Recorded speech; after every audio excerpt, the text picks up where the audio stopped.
here. So I realized numerical relativity, the title of this session is a numerical relativity. 15 minutes is not long enough to give the whole view of the numerical relativity. So I decided to focus on the EM counterpart modeling, particularly in binary neutron star merger in this talk. So let's start from a little bit provocative this slide. So here is this is a reality. So this is a GW7817 and associated electromagnetic counterpart observation. This is great. And right-hand side is a kind of the imagination or the artistic pictures. So there is the big gap between the two. So I must say there is no, even after 8 years, there is no self-consistent modeling to explain these events. So as a numerical relativist, we must explain, for example, the associated gamma ray burst and hopefully the afterglow observation in this particular event. Also the kilonova emission, the most conservative estimate is the mass is 0.05 solar mass is ejected. And hopefully we can discuss about which component is red and which component is blue, at least qualitatively and quantitatively at the best. So in this case, EM counterpart modeling of the binary neutron star merger or the black hole neutron star merger becomes kind of a package. We started from a numerical relativity simulation, basically putting everything, GL, equation of state, neutron radiation, and MHD, and then run a simulation on the big supercomputers. On top of this simulation data, we calculate the R process nucleus calculation, gives you the abundance pattern of the R process element. And because this R process element radioactively decays, which gives the heating rate inside the ejector. So given this R process nucleus calculation, we learned that the photon radiation transfer with this heating source. And then so we we can predict the right curve, or we can predict the right curve of modeling. And finally, we compare this with observation. However, in this direction, directions also describe how the systematic errors propagate in each stage. For example, numerical relativity simulation always suffer from the resolution problem and approximate neutron radiation transfer and the ideal image approximation and blah, blah, blah. But to get the final answer, we should be very careful about these systematic errors. So today I'm mostly focusing on the jet launching problem in compact binary mergers. People say that the magnetohydrodynamic process, particularly combined with a Brandford synergetic mechanism, is a promising mechanism for the jet launching. For example, this is one example of the black hole neutron star system done by our group. And here's in center, you have a black hole, and you have a massive disk. And along the spin axis, you have a jet. But many simulations in the context of, particularly in the context of the AGN, like harmful, show that jet launching, but all of them initialize a large-scale field embedded in the black hole solar system. So at least the big question for me is how can be strong and large-scale field is established in the compact binary merger remnant. The mean field theory helps to interpret, to understand this problem. For example, so any physical quantity Q is decomposed in the mean field denoted by upper cuber and the fluctuation components lower cube. If you plug this expression into the basic equation, for example, induction equation, you come up with this equation. First term describes the standard ideal image, the electric field. The second term comes from the fluctuation of the velocity and the fluctuation of the magnetic field, which describes the electromotive force. In alpha omega dynamics theory, we assume the relation between the EMF and the mean field in this particular functional form. So in our context, the second term is irrelevant, and the first term is well approximated by the diagonal component. So by putting this equation in the induction equation, you finally come up with this equation. The first, the toroidal field. Toroidal means that the azimuthal direction of the magnetic field is generated by the toroidal field, dipole-like field, plus the differential rotation, which is called the omega effect or magnetic winding.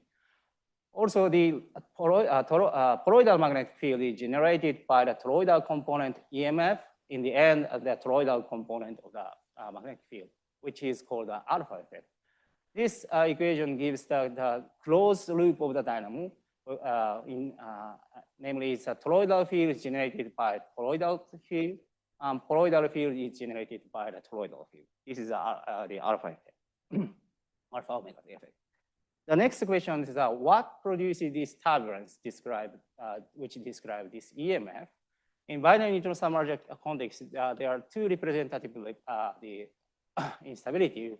One is the Kelvin-Helmholtz instability at the mergers. For example, when the two neutron stars come in, you have a velocity field and this direction and this direction, which is subject to the Kelvin-Helmholtz instability as described in a very standard hydrodynamics textbook. The point is that in this case, the instability, the growth rate is proportional to the wave number, which means that the high resolution simulation is a key to reproduce this Kelvin-Helmholtz instability. The second thing is magnetorotational instability, which is very generic for the torus system. And the condition doesn't depend on the magnetic field itself, but the condition is just negative gradient of the angular velocity. In the hypermassive neutrons, in the marginal remnant, inside marginal remnant case, the typical wavelengths of this MRIs are like 80 meters or 100 meters. So in our communities, if you employ the 100-meter resolution or the 150-meter resolution, people say that it is a high resolution. But obviously, this simple, order estimation describes that this resolution is not good enough to capture the MRI.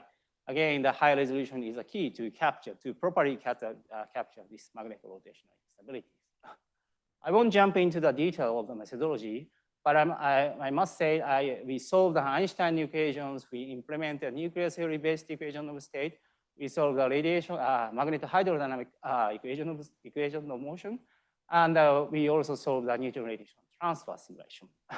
So I was asked a couple of times which code I use, numerical relativity codes.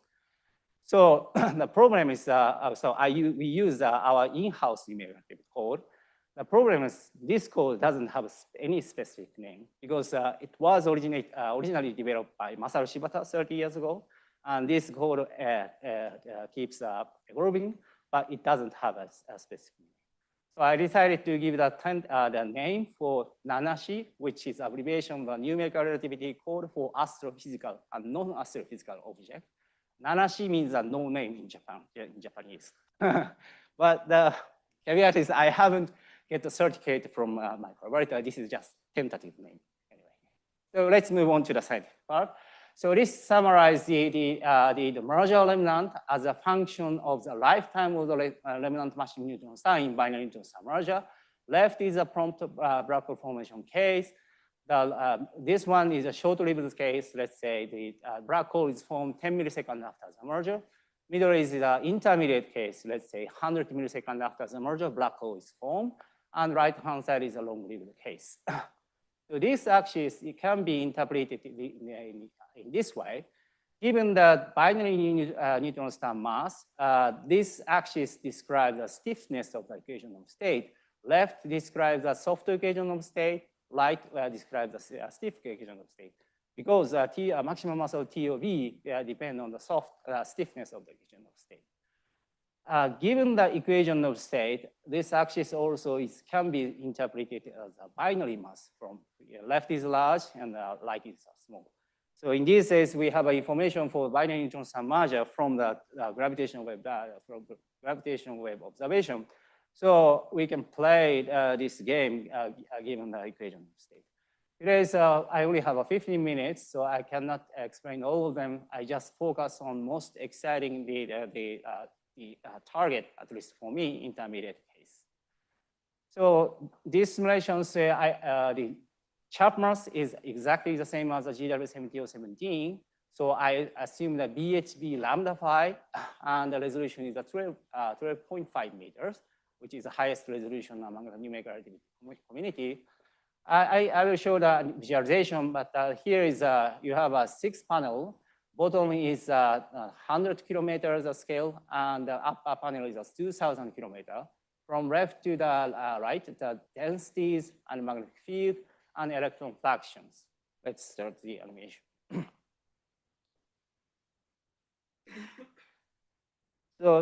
starting from the spiral, at the merger, the Kelvin-Holmes instability efficiently amplified the magnetic field. And then in this particular model, the hypermassive neutron star is formed. It survives 60 or 70 milliseconds after the mergers. So inside the hypermassive neutron star, the large scale, very large scale and strong magnetic field is generated inside hypermassive neutron star, which is described by purple light, something like this. And at the 70 milliseconds after the mergers, this hypermassive neutron star collapses to a black hole. Here's a black hole formation. So the point is that before the black hole formation, the large scale is established, which is a plausible condition for the jet branching by a black hole genetic mechanism after the black hole formation. So the point is, what is a mechanism to generate a large scale field? As I explained in the previous slide, the alpha omega dynamo is the one candidate for generate a large scale magnetic field. And the left-hand side is a so-called butterfly diagram, which it could be a little bit technical, but this is a Z versus the time for the toroidal magnetic field. Red is a plus and a minus, blue is a minus component, which indicates the sign fluid pattern plus, minus, plus, minus. This is a butterfly diagram, which is typical in solar observation. This alpha omega dynamo gives a couple of predictions, and I don't show all of them, but the most relevant prediction is a period of the alpha omega dynamo, which is given by the dynamo alpha is here, and shear rate. And these tables, given the radius, we can estimate how large the alpha phi is, and shear rate is something like this.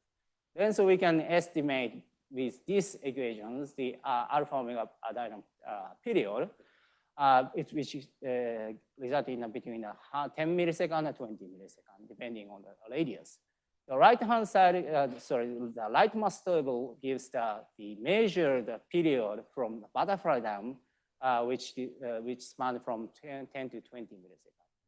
So the point is this alpha omega dynamo, the framework is completely Newtonian. On the other hand, this simulation is a fully relativistic one. So in my eye, this agreement is quite remarkable. And our understanding of the large scale magnetic field generation inside a hypermassive neutron star in this particular model is can be interpreted as alpha omega dynamo. So once the large scale magnetic field is generated, the magnetic tower jet is launched in the polar direction, which results in a very strong pointing flux. Sorry for the very messy plot, but please look at the blue solid lines, which describes a pointing flux. And here is a black hole formation time. And the isotropic equivalent jet luminosity is 10 to 52 L per second, even after the black hole formation. On the other hand, so GW7017, so the afterglow in the X-ray and radio band were observed. The people try to fit this observation data by assuming the jet opening angle, the energy, jet injection energy, and jet duration, and so on. So each one is the afterglow modeling and the required kinetic energy with error, of course. And blue shaded colored region comes from our simulation result. Of course, this is a 2-order magnitude difference in the error bar, but this is more or less consistent with the required kinetic energy from the afterglow location. The next thing is the neutron-rich matter mass ejection, namely the kilonova emission. Sorry, again, this is a very messy plot, but please look for only the blue solid line. This one, in this model, the dynamical ejector component is 2 times 10 to the minus 3 solar mass. Once the large scale magnetic field is established, this Lorentz force exerted dynamical post-merger ejector, which we call the Lorentz force-driven post-merger ejector. And this component reaches at 7 times 10 to the minus 2 solar mass. The right-hand side figure is an electron fluxion, a bit technical, so I will skip. So this is a summary, one summary plot.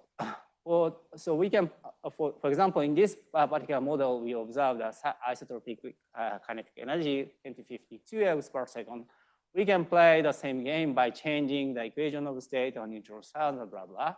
For example, for long-lived case, the alpha omega dynamo works, and which results in 10 to 52 Elves per second. But for the short-lived case, the lifetime of the hypermassive neutron star is shorter than the period of the alpha omega dynamo, which results in no jet until 1 second at least. The left-hand side is a prompt black hole formation case. This is a different. Okay, I will summarize. And this is also same plot, but different point of view. This panel shows that our process nuclear synthesis pattern calculation as a function of the atomic number. Black dot is a solar abundance pattern, and on top of that, simulation calculation based on the simulation. For example, in this figure, the red one is the MHD calculation, which nicely reproduces the second and third peak simultaneously. The right-hand side is the same figure, but for the MHD, it describes the gray curves describe the MHD simulation, and the third peaks cannot be well reproduced in our simulation. So from our process universality, so this model is good, but this model is not good. But in the middle is our process nuclear calculation is still ongoing. So we also estimate how much ejecta mass we have in our simulation. For example, in this intermediate case, we have a 0.07 solar mass, short-lived case 0.014 solar mass, and long-lived case 0.1 solar mass. On the other hand, to explain the GW17 or 17, the most conservative estimate gives a 0.05 solar mass is necessary, which means that this one is a good, could be good model. And this one is my ejecta mass is too small, and this one is ejecta mass is too large. Okay, this is a final conclusion slide. So a self-consistent modeling of binary neutron star merger is feasible in these days. So I showed a couple of examples. But however, the caveat that the large systematics in the hydrodynamic simulation, in particular MHD turbulent case, is present in this simulation. We should be careful about this. Okay, that's all. Thanks, Kenta, for a very nice and cool summary of these simulations. So we are running just a few minutes late, but I can take one quick question, probably in the front. Okay, maybe I'll just. So Kenta, like you have shown, okay. So you have mentioned that there are two types of mechanisms for magnetic field amplification. One is this Kelvin-Holm instability, which kicks in because the velocity gradient is there in both the neutron stars and they come and they collide. Yep. And after some time, then you mentioned that the MRI has to kick in. So I was wondering whether both the mechanisms are required for the magnetic fields to get amplified and this short gamma reverse to kick in, or one mechanism alone would be enough? So the point is that the Kelvin-Holm instability only lasts for, let's say, 2 or 3 milliseconds after the merger, because this shear layer is dissipated by the colliding motion of the neutron star. So, which means that the Kelvin-Holm instability is not a mechanism to sustain the magnetic turbulent state after the hypermassive neutron stars. Then, so after that, the MRI kicks in.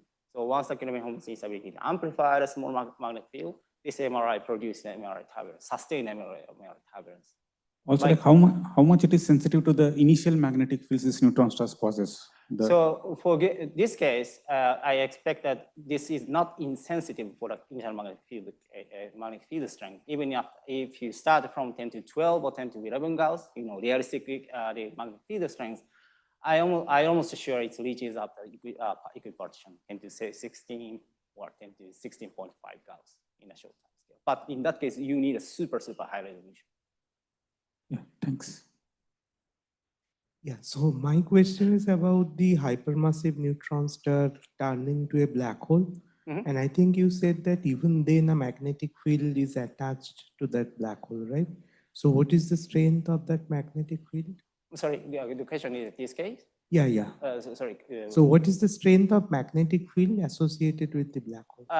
Okay, in here, maybe you can, okay.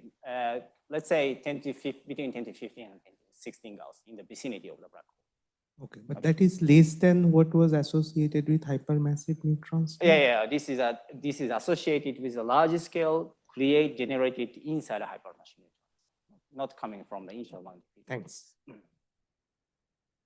Okay, thanks. Let's thank Kenta once again.